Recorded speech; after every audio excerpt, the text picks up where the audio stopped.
He was still sitting in the chair, but no longer recognized his own son. The risk of stroke doesn't begin in the hospital, but right inside the home you believe is safe.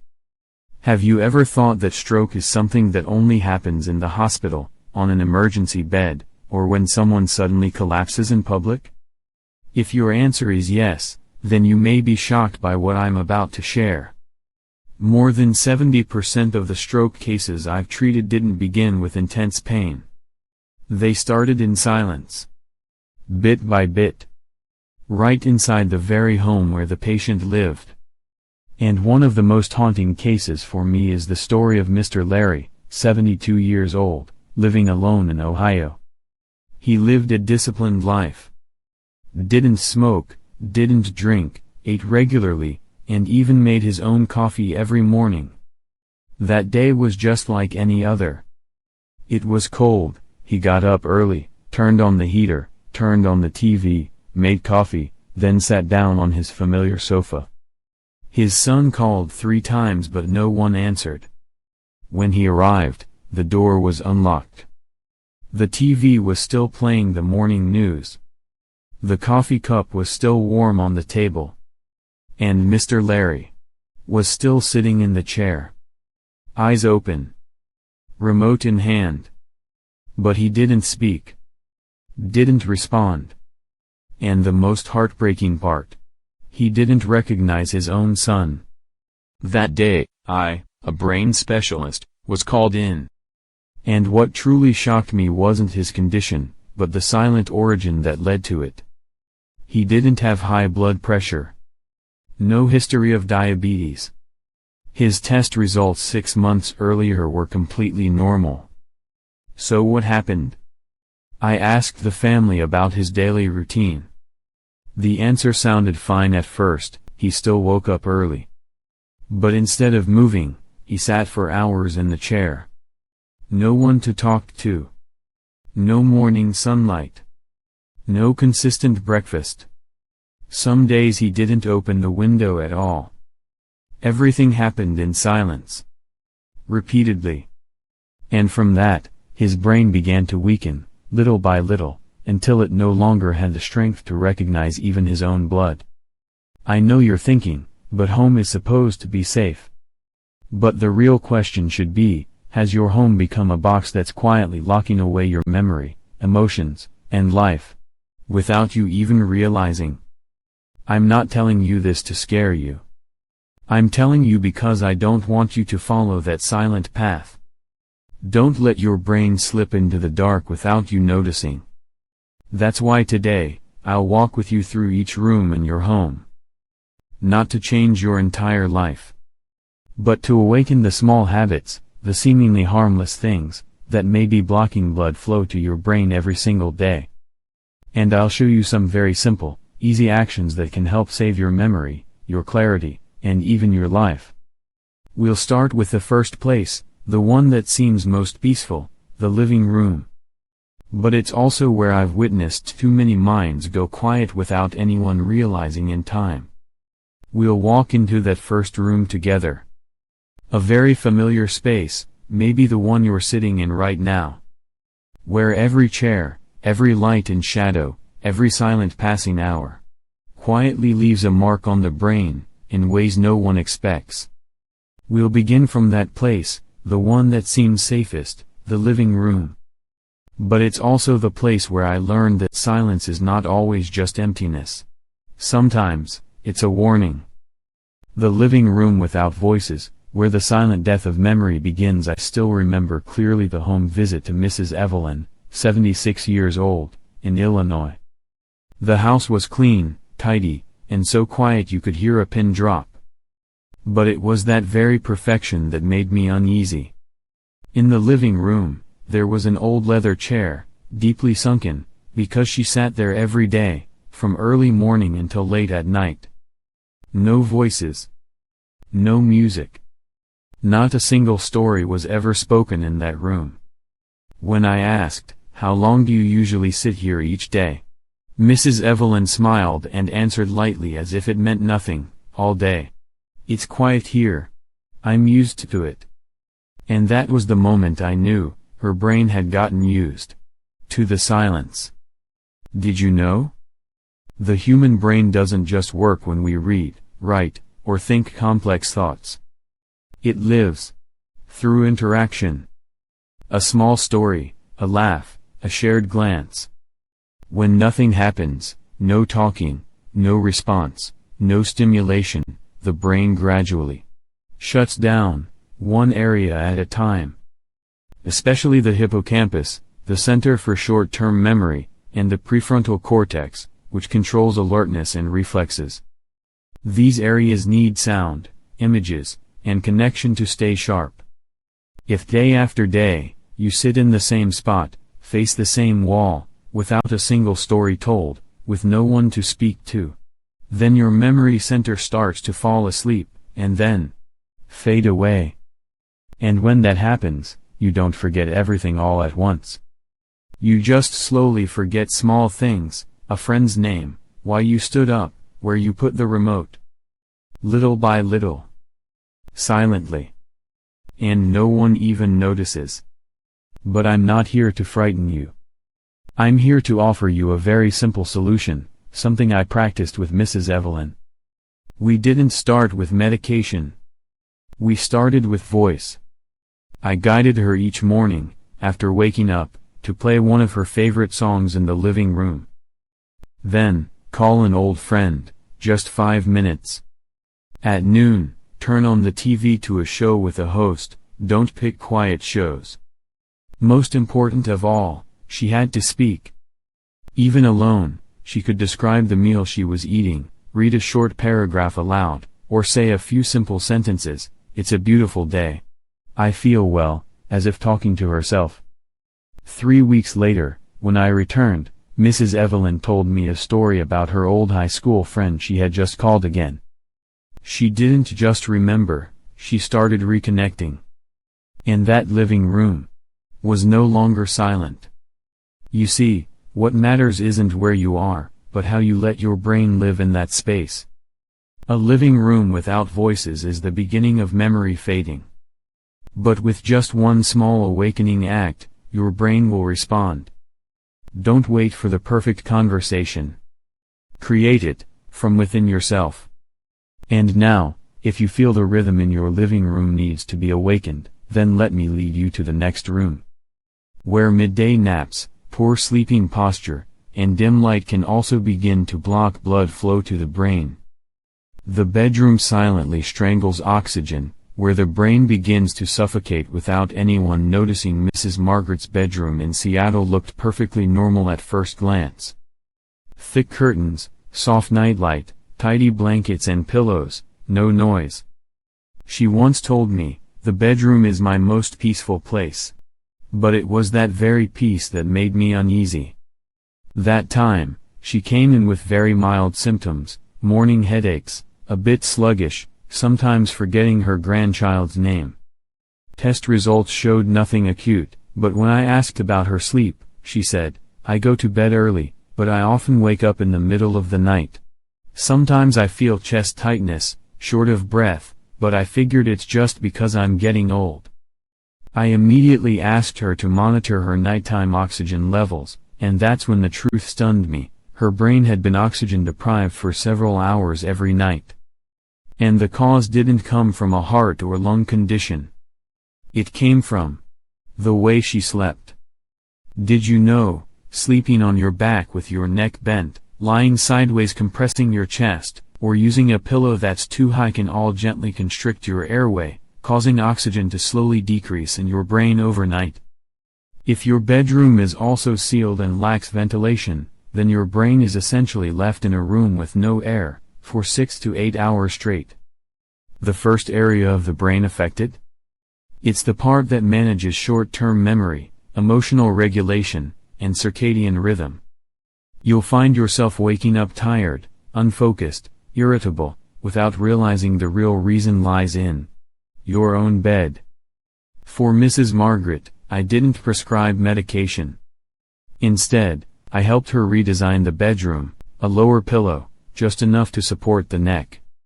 Sleep on the left side so the heart and lungs aren't compressed. Crack open a window for airflow, or place a light air circulator near the bed. And every night before sleep, she sat up straight for 5 minutes, took 3 deep breaths, a ritual to awaken the brain before entering restful sleep. After a month, she called me, her voice full of emotion. "Doctor, this morning I remembered my dream from last night. I haven't dreamed in over a year."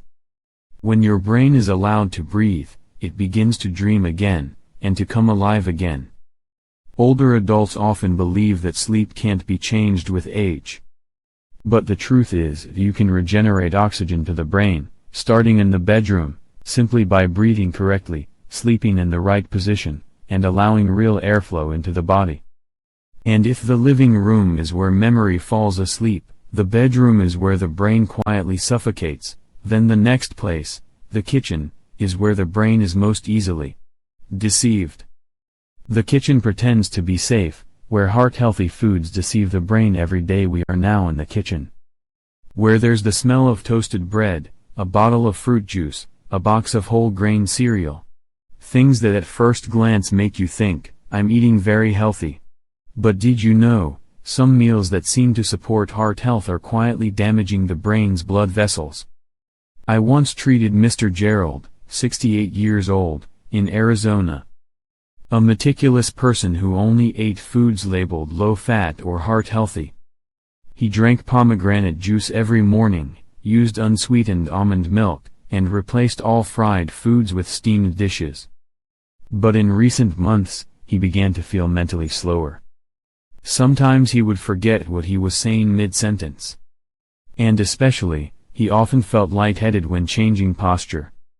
When I ran brain microcirculation tests and deep cerebral circulation assessments, I found signs of mild blood deficiency in the vestibular and hippocampal areas, the centers responsible for balance and memory. The problem didn't come from high blood pressure or diabetes, but from a lack of good fats and neurotransmitter support from food. Have you ever carefully read the ingredient labels on those healthy kitchen products? Bottled sugar-free juice containing maltodextrin, a type of sugar that spikes insulin and breaks down the brain's protective barrier. Low-fat cereal with oxidized vegetable oils, a factor that causes brain blood vessel inflammation. A breakfast made entirely of carbs, without protein and omega-3, leaving the brain starving for nutrients to transmit signals. With Mr. Gerald, I didn't ask him to give up everything. I simply changed how he combined foods in his familiar kitchen. Instead of drinking pomegranate juice, he ate half an avocado with a soft-boiled egg. Instead of low-fat cereal, he used cooked oats with ground flaxseed and a spoon of olive oil. Each week, he added 2 meals of pan-seared salmon with greens and a glass of lemon-infused water. 2 months later, he came back and said, "I finished the Sudoku puzzle I couldn't do before. It feels like my mind is lighter, clearer every morning." And that was when I knew, his kitchen was no longer deceiving him. The brain doesn't need too much to thrive, but it needs the right nutrients, at the right time. Take another look at your kitchen. Not to find fault, but to find opportunity. An opportunity to recharge, repair microcirculation, restore memory, each day, simply from how you prepare a meal. I left Mr. Gerald's kitchen with a tight feeling in my chest. Everything was clean, neat, yet that very healthiness had been quietly weakening his brain day by day.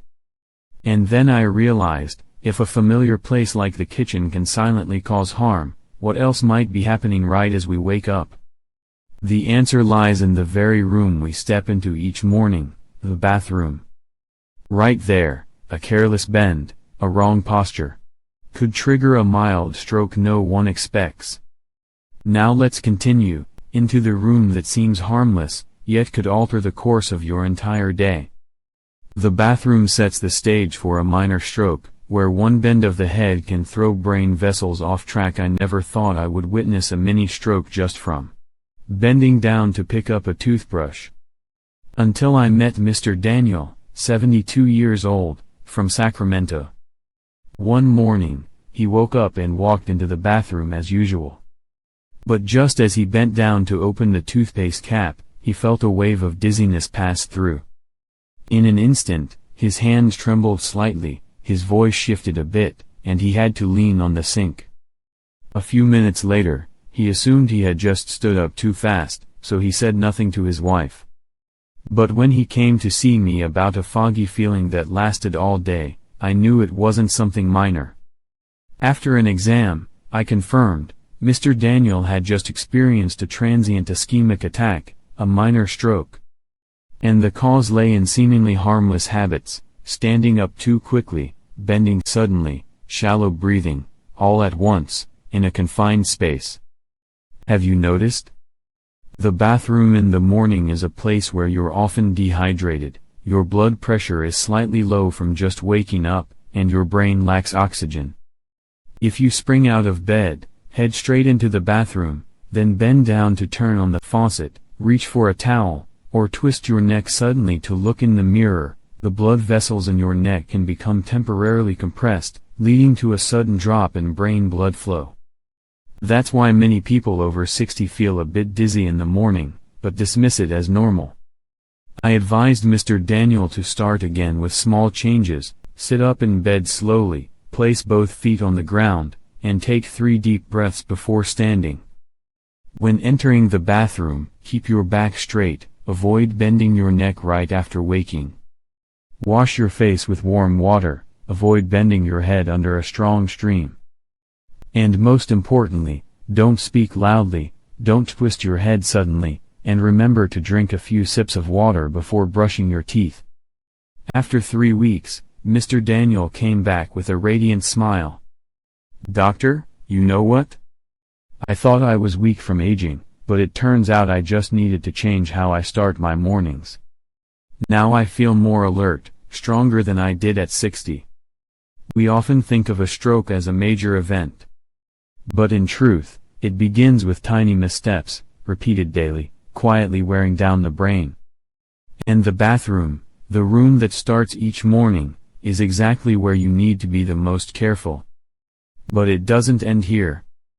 Because if the living room dulls your memory, the bedroom squeezes your oxygen, the kitchen tricks your brain with fake healthy food, and the bathroom activates minor strokes, then there's still one more place, just as familiar, where every movement seems like exercise, but becomes a disaster when done wrong.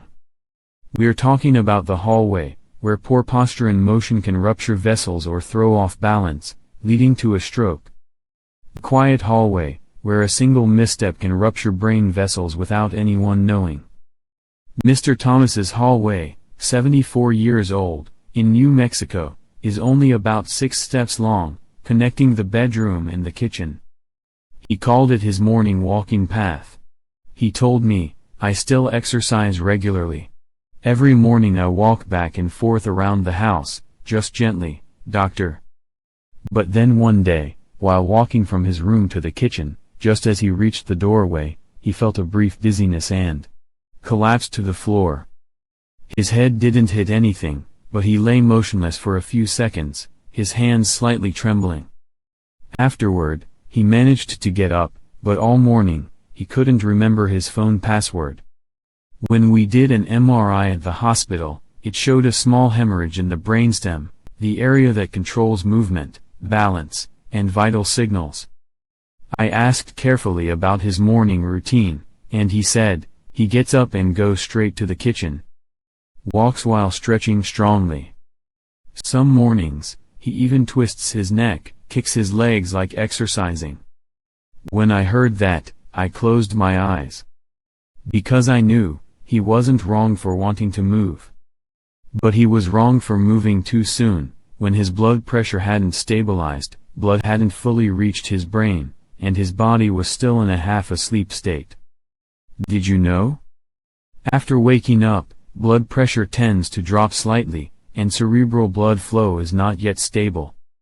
If you move too intensely, or twist your body, raise your legs high, you are creating sudden mechanical pressure on brain vessels, especially the brainstem and cerebellum. This is particularly dangerous if you've just taken blood pressure or diuretic medication, as the risk of low blood pressure plus movement increases the chance of brain microvascular rupture. The solution for Mr. Thomas wasn't to stop moving, but to move correctly and at the right time. I guided him, after waking, sit up on the bed for 2 minutes, take 3 deep breaths. Before walking, gently rub your neck, wash your face, and focus your gaze at a distance to awaken the vestibular system. While walking down the hallway, walk slowly, avoid overstretching, keep a hand on the wall or furniture for support if possible. And only start vigorous movement after a light breakfast and warm water. A month later, Mr. Thomas wrote me a handwritten letter, the handwriting still shaky but clear. Now I understand, movement is medicine, but every medicine has its own way to be taken. Thank you, doctor, for giving me a second chance to walk, this time, more safely. The hallway may seem like a safe zone. But for older adults, every misaligned step, every premature movement, can be a silent blow to the brain's blood vessels. You might not fall. But your brain is suffering micro-injuries each day, and one day, it could accumulate into a real stroke. And then, after all those rooms, the living room, bedroom, kitchen, bathroom, hallway, there remains one more place, seemingly invisible, but it determines the brain's quality each day, your mental space. I want to tell you about a room without walls, but if neglected, your brain will wither even if you eat right, sleep well, and move properly. The room without walls, where forgotten emotions quietly shrink the brain without anyone knowing. Ms. Margaret, 70 years old, in Seattle, once had a very cozy house. Every room was neatly kept, filled with sunlight, with books, with soft fabric sofas. But there was one place I didn't see her touch. That place was herself. You know, doctor, she said to me during our consultation, I still eat regularly, sleep regularly, move gently, but lately my mind just feels slow. I can't remember the names of movies I just watched. I speak less. And sometimes, I don't know what day it is. I asked, do you still meet with friends? She was silent. Have you shared anything with your children or grandchildren recently? Still silent. Have you ever felt lonely but didn't dare to say it out loud? At that moment, Ms. Margaret's eyes began to fill with tears. Dear friend, we've talked so much about food, movement, posture, breathing, circulation. But there's something even more important, emotional health. An older adult can eat well, move regularly, and still suffer memory loss and early brain shrinkage if living in a prolonged state of emotional isolation. Why? Because when you are not connected, the hippocampus, the memory center, isn't regularly activated. When you don't talk, don't laugh, aren't touched, aren't heard, the brain's dopamine and serotonin systems drop, causing information processing to slow down. And the most dangerous thing, you don't feel sick. You just feel I don't want to talk. I don't need to share. Then gradually, the brain enters a shutdown mode without ever saying no. I helped Ms. Margaret reopen that room without walls. Not with medicine. But with one very small action. I asked her to call an old friend every Tuesday. I suggested she handwrite one letter a week to her granddaughter in Ohio. And I encouraged her to join a Zoom poetry reading group every Sunday afternoon. 3 months later, I no longer saw a quiet woman. She laughed more. Responded quicker. She remembered movie names, appointments, and even recommended me a wonderful book about the brain and loneliness. And then I understood, mental space, the room without walls, is where the brain is healed through emotion. No need for medicine, no need for complex therapy. Just one phone call. One laugh. One caring word from someone you love. And if you ask me, after everything, is there something strong enough to protect the brain from stroke, dementia, or aging? I would say, yes. It's daily mindfulness. And I want you to walk with me into the final part, where everything shared is not just knowledge, but the key for you to live fully, every single day. Mindfulness each day. Reboot your brain right from your own home. I still remember Mrs. Margaret's words during our last follow-up visit. She sat in front of me, her hands gently clasped, eyes gazing out the clinic window, and slowly said, "You know, doctor, I used to think illness came from the heart, the blood, the brain. But now I realize, it starts with the things I overlook every day. The way I sit, the way I walk, the way I eat, even how I think of myself each morning when I wake up. And I believe that's what so many people over 60 also feel, but haven't yet put into words. From the living room, where the brain is flooded by silence, to the bedroom, where one wrong posture reduces oxygen to the brain, the seemingly clean kitchen hides meals that slowly thicken the blood, the bathroom with an unconscious head tilt no one expects, the hallway, where early movement injures blood vessels, and the emotional room, where quietness silently drains memory each day. All of this, it doesn't start in hospitals. It starts at home. With the tiniest actions. The seemingly harmless habits. Until one day, they add up to become a stroke. But if there's anything that can reverse this, it's gentle daily mindfulness. Just slow down for a moment. Sit still before getting out of bed. Take a deep breath before opening the kitchen door. Touch the hallway wall before walking. Make a short call to a loved one. And ask yourself each morning, have I truly loved my brain today? You don't need reminders. You don't need anyone to check on you. Just remember, the brain doesn't scream for help. It simply goes quiet, then fades. And you are the only one who can keep it alive, if you start today. You deserve to be loved. You deserve to live alert. And you deserve a healthy brain, no matter your age. If this message speaks to you, please leave a comment below, a question, a thought, or simply, "I'm ready to change." Because when you write it down, you're making the first step toward awakening. And if you think this content is helpful to you or someone in your family, please click like on this video, share it with your loved ones, because who knows? Just one share today might save a life tomorrow. Don't forget to follow the Thrive 60 Plus channel, where I and other specialists will continue walking with you every week, with real stories, clear guidance, and gentle reminders to help you protect your brain, and live joyfully and deeply after 60. Because the journey to health doesn't begin at the hospital. It begins in your heart and your home. Thank you for staying until the end. We'll meet again, in a happier and more mindful version of yourself. Thrive 60 Plus will always be here, for you.